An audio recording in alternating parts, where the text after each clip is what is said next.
Security Guard's Creed.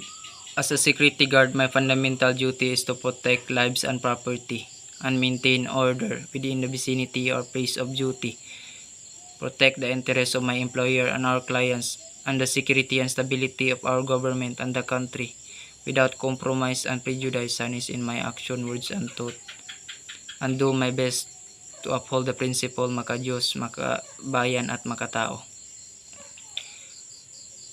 Ethical standard.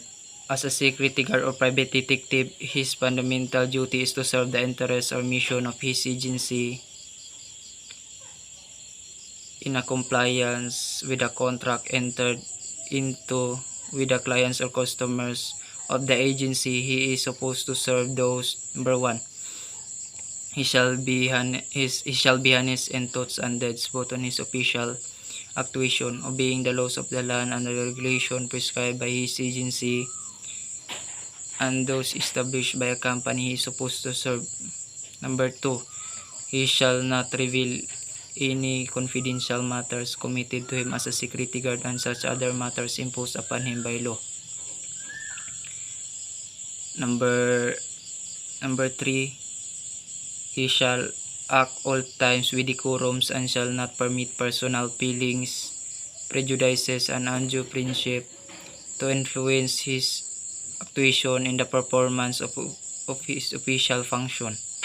Number 4, he shall not compromise with criminal and other lawless elements to the prejudice of the clients or customers, and shall assess government relentless drives against lawlessness and other forms of criminality. Number 5,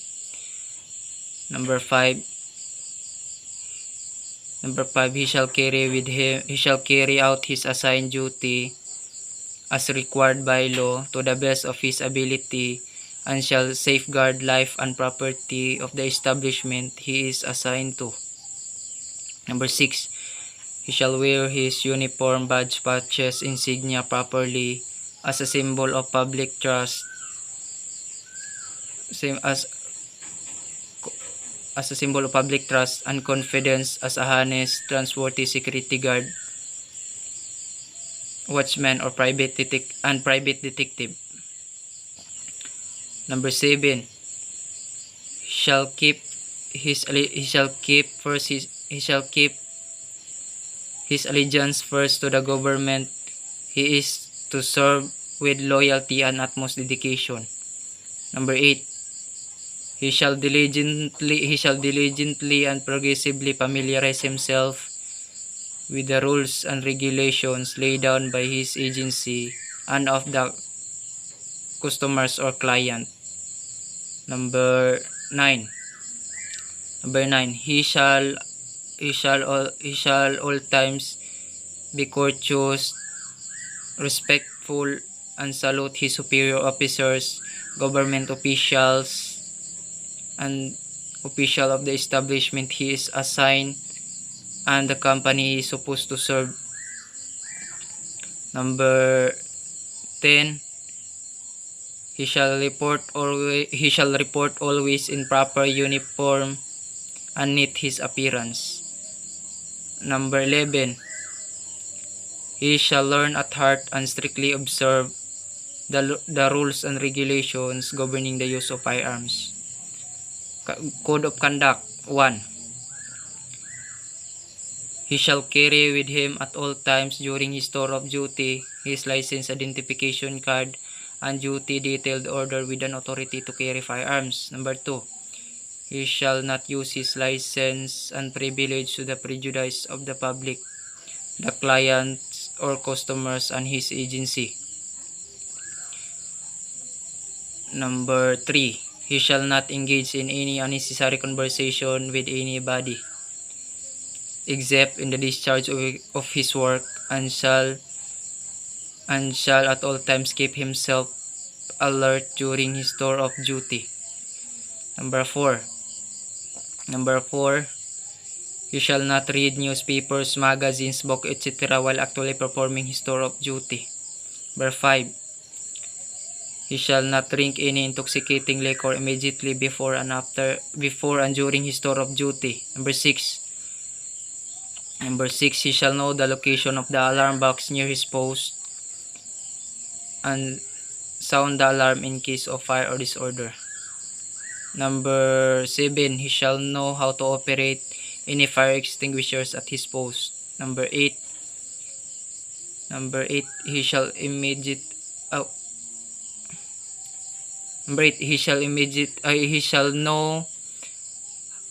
know the location of the telephone and or the telephone number of the police precinct as well as the telephone number of the fire station in the locality. Number 9, he shall immediately notify the police in case of any sign of disorder, strike, riot, or any serious violation of the law. Number 10, he or his group or guard shall not participate or any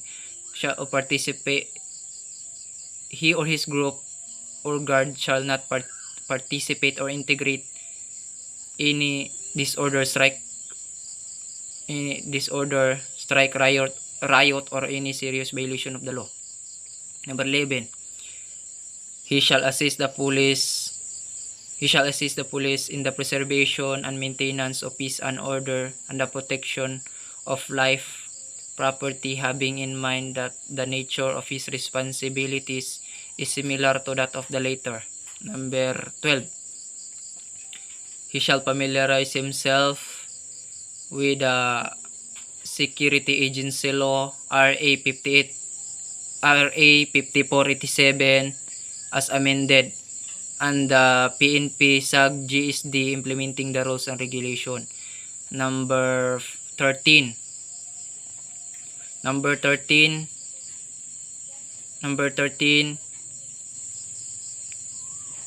when issued a pass, he should not lend his pass to anybody. Number 14, he shall always in proper uniform and shall always carry with him his basic requirements and equipment such as writing notebook, ball pen, nightstick or baton, and or radio. He shall endeavor at all times